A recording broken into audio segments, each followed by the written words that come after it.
harvesting the pods of milkweed. They must be boiled twice to remove the gooey. Fur on there. They have a gooey sap. That's why they're called milkweed. And so they must be boiled twice, but they taste similar to broccoli. It's got some other uses too, as a adhesive. And actually, back when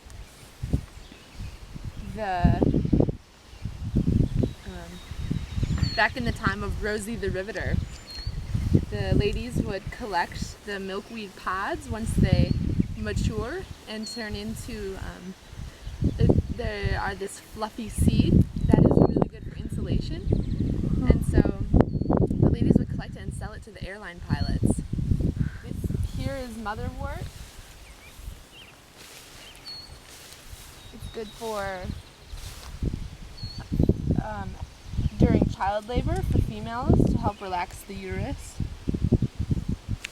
And there's wild asparagus, which is very good edible plant. And there's some over here. I see some wild grapes.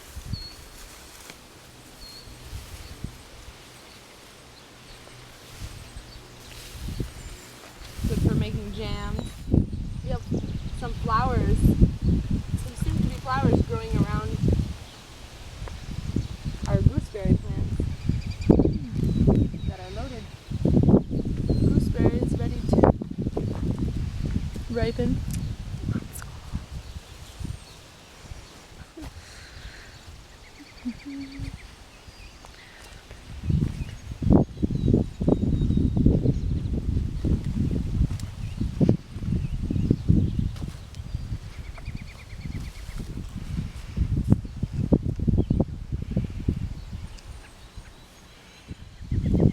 They love this plant. We'll be gone for just a day or two, and they'll have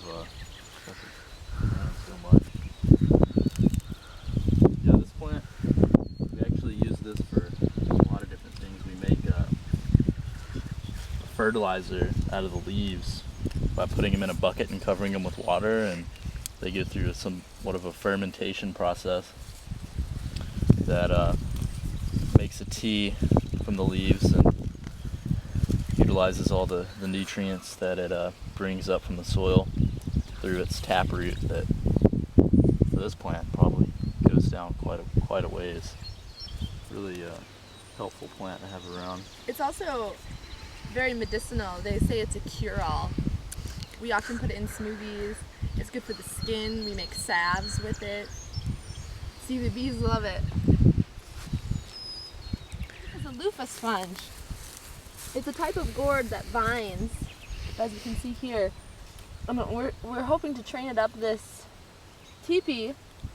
It will create a big long gourd, and then on the inside it will be like a sponge, and you can use it for bathing yourself, for cleaning dishes.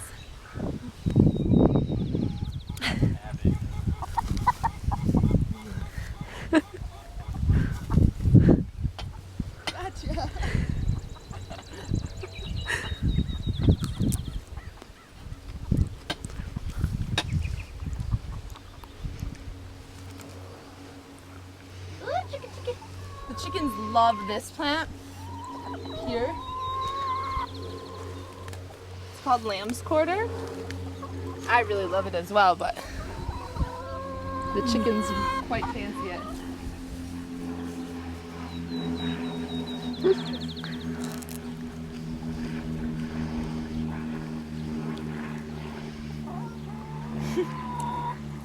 you get both the chickens? Huh? No, I just got one. In our gardens, we try to utilize what's already there through cycles of soil life and ecosystems that are underneath the soil, because there's tons of nutrients in the soil already. It just needs to be made available to the plants through breaking it down, which the microbes and the earthworms and all the organisms that live under the soil take care of that. So we try to just feed them Feed the soil, not the plant. with various, I guess, food waste and straw mulches. Try to just make it a really hospitable place for these creatures to thrive and to provide our plants with Compost tea is a great way to nutrients. help the microbes and the bacteria that help break down the nutrients to make it available to the plant. Mm-hmm. So for making compost tea, we use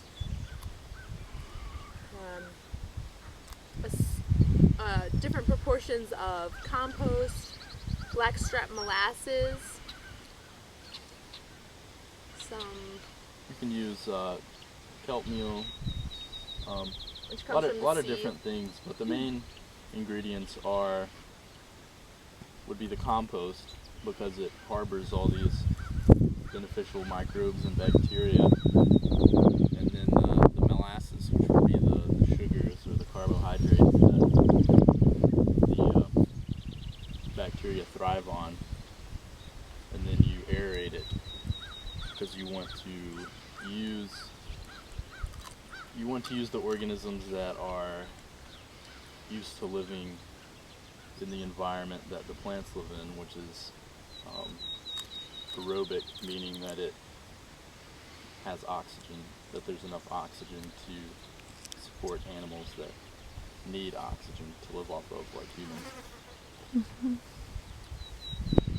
And then we can let it brew for a few days and then spray it on the plants or on the soil, or pour it into the compost pile to help it to break down faster.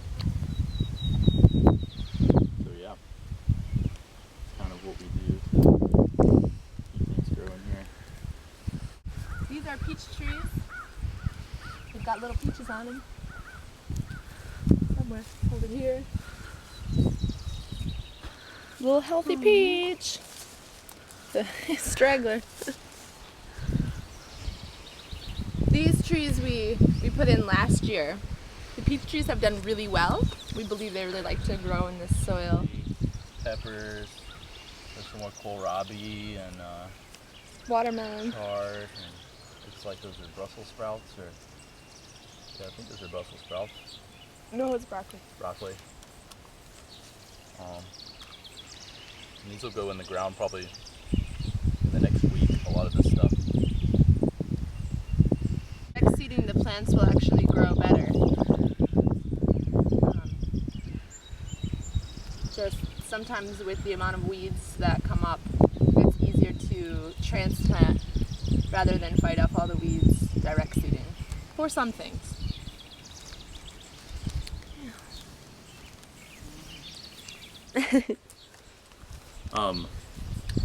Some people use a soil block maker, and you use a soil that has a high organic matter in it that allows it to kind of holds it together. So you can use this little contraption and press it down into soil, and it'll compress these little blocks. You can pull it out, and then you have these nice, neat little blocks of soil that you can put your seed into. And when it gets, ready to transplant your plant, you just put it in the ground. It doesn't need any plastic or any sort of container to hold it in.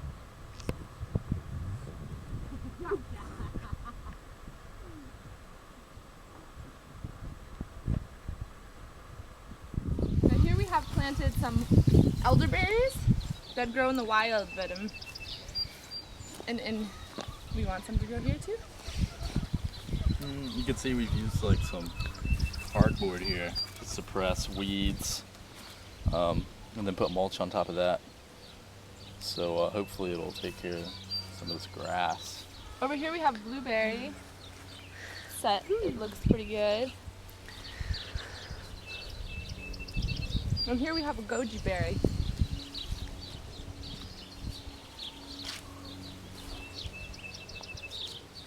It seems to have grown some since we planted it.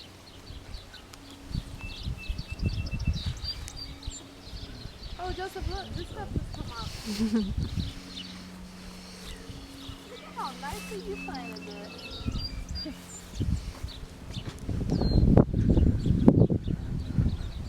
So we use what's called mulch to help suppress weeds and hold in the moisture.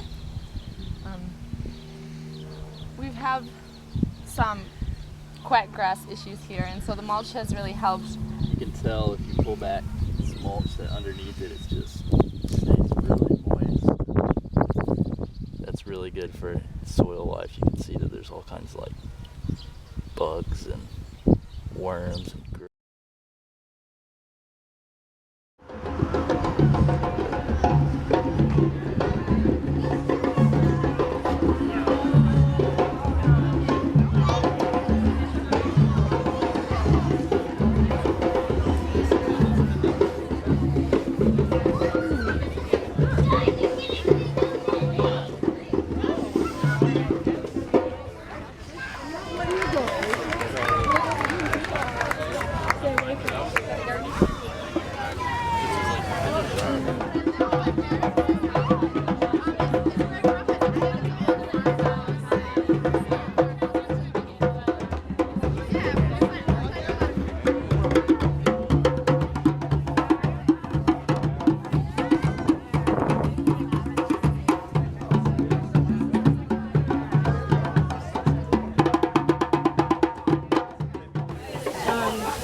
cryptically under-detailing disambiguities, as though the only truth in any sharp piece of art is the truth that truth can't tell you truthfully, reaching through the bottleneck with cold hooks and long rods, dressing you in that corner. It's really fun and a lot of work, but really rewarding.